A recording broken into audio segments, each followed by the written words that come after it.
When players finally get their hands on Prey, what's going to make the gameplay stand out? What makes it so unique? I think largely it's that it's an Arkane game. And I think if you love the kind of games that we love to make, if you love games like Dishonored, if you love the games that many of us came from, other games that we loved working on or loved playing, games like Deus Ex, Thief, System Shock, that's this kind of game. It's the kind of game that does two things really well, which is what I always love in games. It invites the player to be transported to this other world, this other imaginary place that's deeply imagined, like richly supported, lots of amazing environmental storytelling. And then the second thing is this deep sense of anything is possible.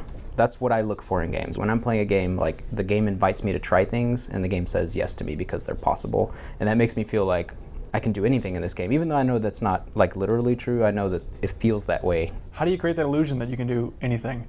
I think the shorthand answer is by saying yes to the player, which means you give the player tools that allow them to make a plan, and then they execute on that plan, and then to their surprise, it actually works. Yes, player, you can combine the ability to lift things up into the air with the fact that there are turrets that want to shoot aliens, and you can hack the turrets, and the turrets will shoot aliens, and then there's an alien on the second story that's like harassing you, so try this thing where you like lift the turret into the air and then the turret starts mowing down the aliens up on the second story. If I think of that as a plan and then I execute that plan and it works, then I feel like I can do anything in this game. This is so cool. On the Dishonored 2 cover story trip, I talked to Dinga a lot, and he said, like, yeah, we want players to try and break this game or to break this game. Yeah. But do you leave that wiggle room? How do you know when to seal those doors? Yeah, absolutely. A lot of the coolest game mechanics are not things that we pre-planned. What we pre-plan is like having systems that talk to each other, that are interconnected and overlapping. And then we think of possibilities like, oh, I bet you could combine this and this. That's fun. But once the systems are in place, we actually discover a bunch of the coolness. And then when we discover something cool, we make sure that it's supported. There are some anomalies where it's like, well, this is so exploitative or so broken that we have to like rein it in a little bit, or The sweet spot is you want players to feel like they're getting away with something. Exactly. Yep. Okay. And you feel like Dishonored hit that 100%? I don't know that if I say it hit it 100%, then that means we can all just go home and not make any games anymore. So I wouldn't say that, but I do think it was successful.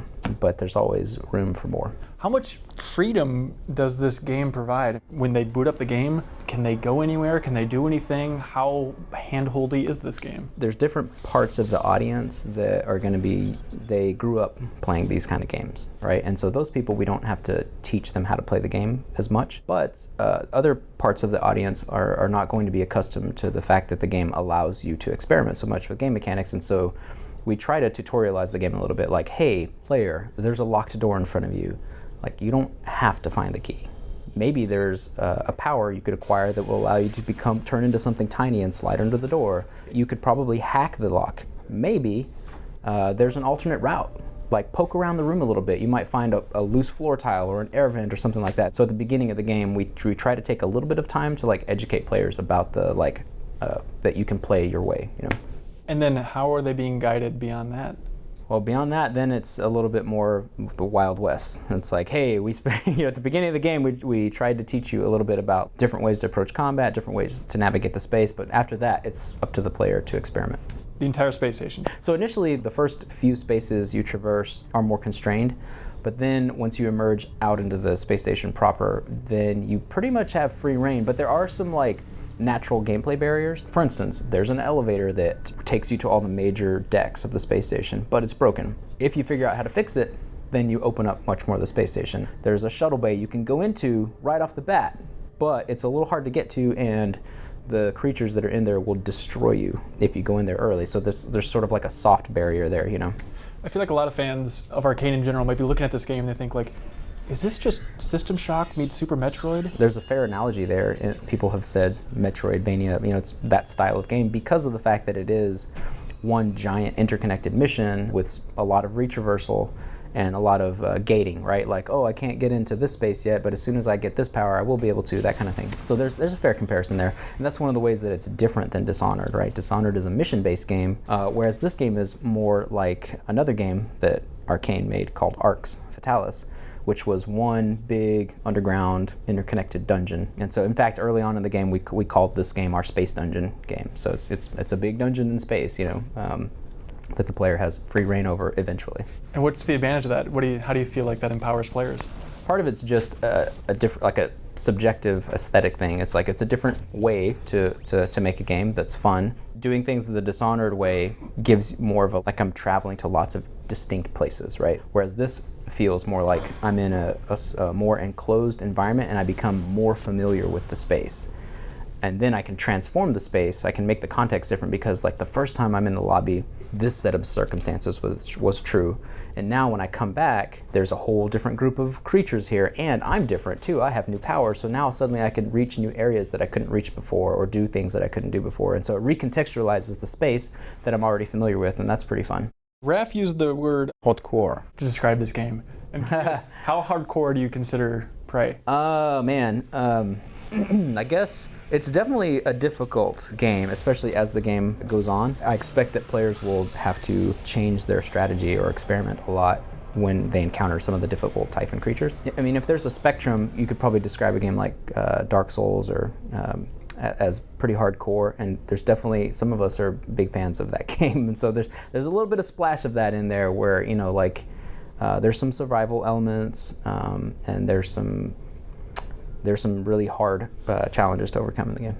So you mentioned the survival elements. I am curious about that. Like, how much do you want to embrace it? I don't know if you're a fan, but is it on the level of like Metal Gear Solid 3, where it's just a light thing on top, or do you consider this game a survival game? I wouldn't describe it as a survival game, just as I wouldn't describe the game as it's an RPG, but it has elements, right? It has RPG elements, it has survival elements, it has some horror elements, but it's not a horror game. For instance, we have some systems like the trauma system. So you can, there are some hazards you can be exposed to, or things that you can do, like falling from a great height, where you can, like your bones can break, or like if you run into an engineering operator, which is a kind of robot in our game, that's malfunctioning, it might burn you and give you third-degree burns. And so if that happens, there are some penalties, and so you need to go find a medical operator now and like get rid of those traumas. What's fun about that? Well, it depends. Some players, it depends. That system has been interesting because it's hard to find that line. So when it's working, what I think it adds is drama. I barely survived fighting the engineering operator, but he burned me. And so now my next goal, it's a dynamic goal now suddenly, where like, before I go do the thing the game's telling me to do, like I need to, on my own accord, I need to go find a medical operator and figure out a way to heal myself. And then suddenly that opens up other little, side quests and things like, oh, I was trying to find the medical operator and I found this guy with a note on his body, and wow, it just becomes my game now, not the like, I'm playing through the thing that the level designers want me to do. Well, how much do you want players to play the way level designers want you to play? There's definitely a main plot. It's probably best to describe it as like, it's one big mission. What is the objective there? That's something that's kind of a spoiler. That we're not talking about yet, but when you first start the game, there's a lot of mystery surrounding who you are and why you're on the space station, and so that's step one. What the heck are you doing here? And once you figure that out, then you get on the main mission. However, there are tons of like side quests and player-driven goals going on in the game. A lot of smart people on this team, years and years of decisions. What do you think is the smartest thing you guys are doing? Man, that sounds like self-aggrandizement. But without naming some specific feature or something, I think the smartest thing that we can do, and that really any studio can do, is stick to your core competency. Like, I think it would be foolish for us probably to like make a racing game. You know what I mean?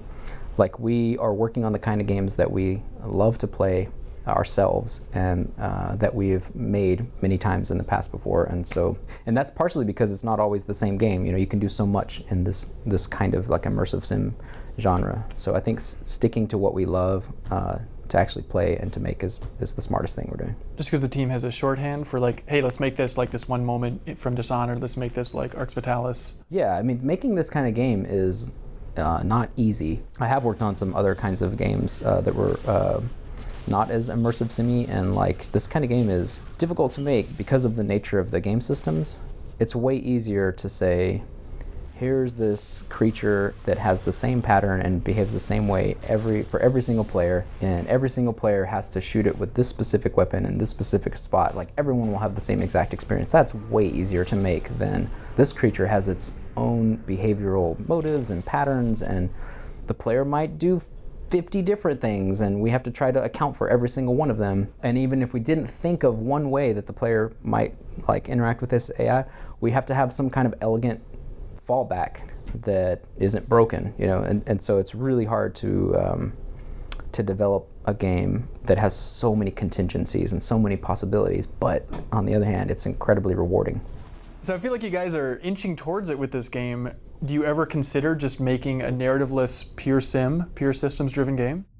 You know, there's some of us that would probably like to do that, but I think we probably would not do that because I still want to interact with some authored content that doesn't have to be a plot, you know, that like everybody experiences the same way, but just it could just be a setting or a character. But it's that magical mix. It's the same thing that, by the way, that I think is cool about tabletop games like RPGs. It's this magical mix of like the players have agency and say-so over what's happening, but the dungeon master or the game master is providing them with this like context that's cool and interesting for them to like poke around in and engage in. Is it fun to be the dungeon master? Yeah, absolutely. I mean, that's what our level designers are, right? Like our level designers, a good level designer typically is or would make a good dungeon master.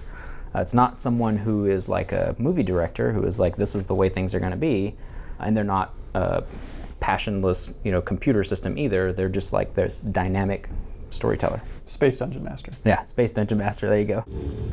Is there going to be moments of like, oh, this game is more blank than I expected? I think it's probably going to be the number of possibilities. Unless they're fans of Arkane's, then maybe they're not going to be surprised by that. But I think if somebody's expecting like a space commando shooter, they're going to be surprised. There's just more for the player to do in a game like this. Games that ask more of players, but also give more to players. Feeling confident in it? I'm excited about this game. I love playing it. Like the most recent playthrough I didn't use the glue gun. It's one of the first tools you can pick up, and so I used it initially, but then it broke because like our weapons degrade, and I had decided not to be the repair guy. I didn't take any repair skills, and so I just threw the glue gun away.